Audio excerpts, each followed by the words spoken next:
대장동을 우러러 한 점 부끄럼 없는 윤석열. 저 대장동 보십시오.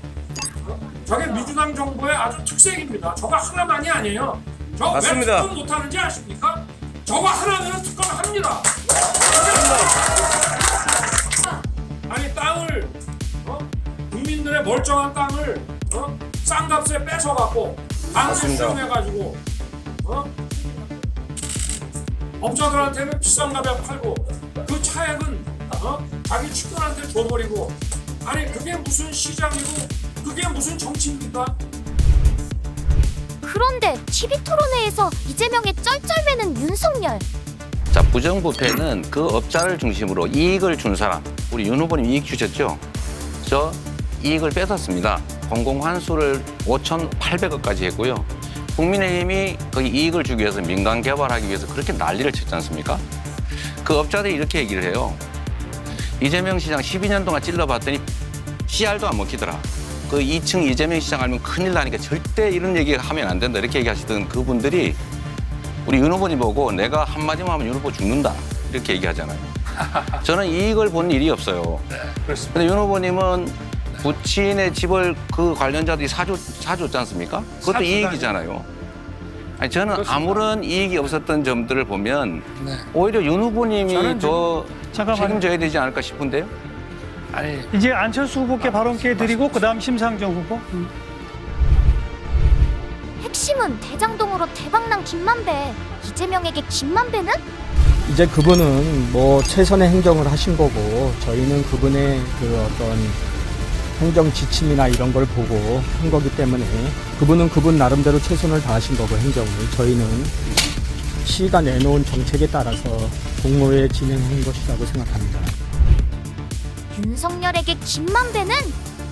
김만배라는 그 분은 얼마나 했는지 모르는데 그쪽은 아마 계속 뭐 서울지검이나 대검 취급을 했을 테고 우리는 인사이동이 이제 되면서 서울지검에서 근무하다가 또 지방에 갔다가 뭐 대검에서 근무하고 하니까 내가 모른다는 건 말이 안 되는 얘기고 그러나 개인적인 친분은 전혀 없어요.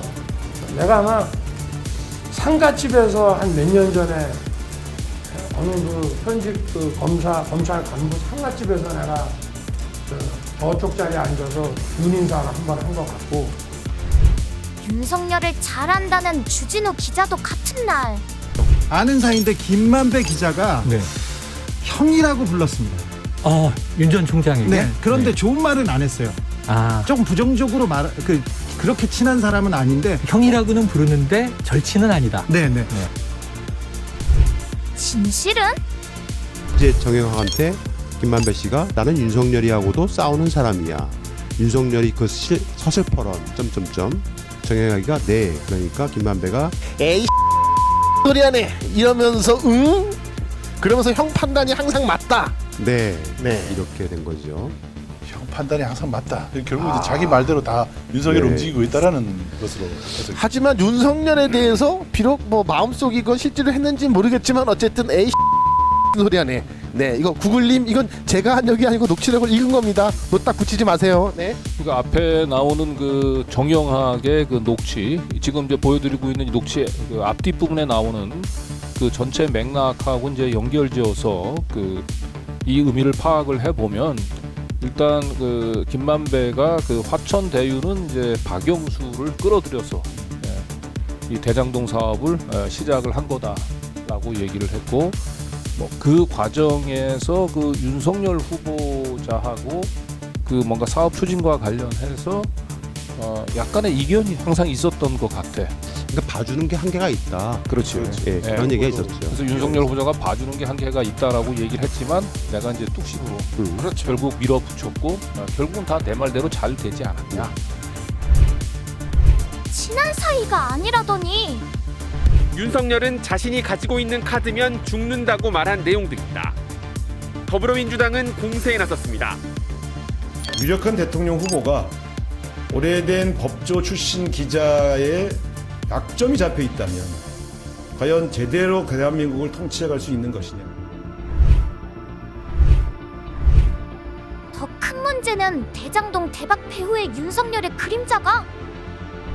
부산저축은행은 당시까지 대장동 사업과 관련하여 1155억 원이라는 거액을 대출해 주었고 그 규모도 최상위권에 속했는데 그보다 훨씬 작은 수십억 원 규모의 부실 대출도 수사 및 기소를 했으면서 대장동 부실 대출을 수사하지 않았다는 것은 말이 되지 않습니다.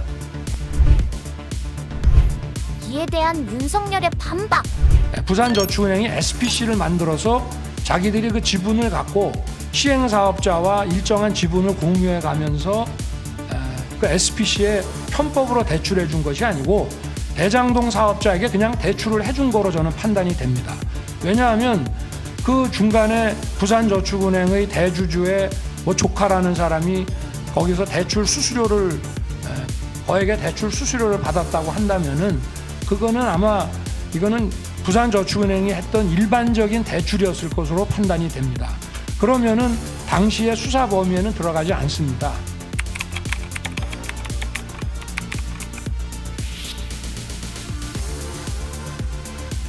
그러나 윤 후보가 작성한 당시 공소장에는 일반 대출을 수사 대상으로 하여 기소한 사건이 2건이나 있어서 대장동 사업이 일반 대출이라 수사 대상이 아니었다는 주장은 거짓임이 확인되었습니다.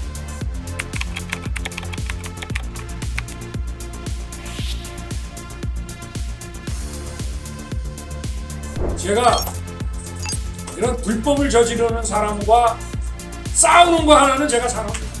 자기하고 싸우는 사람은 있는 거 없는 거 다 조작해서 총알을 엄청 쏘는데 저 윤석열은요 기관단 총으로 맞아도 안 죽습니다. 제가 앞으로 총알 다 맞을 것이고. 기관단 총 맞고도 안 죽는다는 윤석열. 카드 하나면 윤석열 죽일 수 있다는 김만배. 봐주는데도 한계가 있다고 말하며 김만배 씨와 욕하고 싸우는 사이라고 녹취되었다는 윤석열 후보의 커넥션도 밝혀져야 합니다.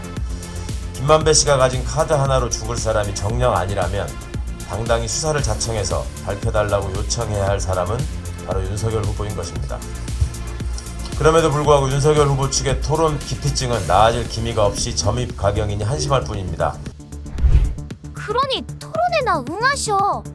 술 그만 마시고.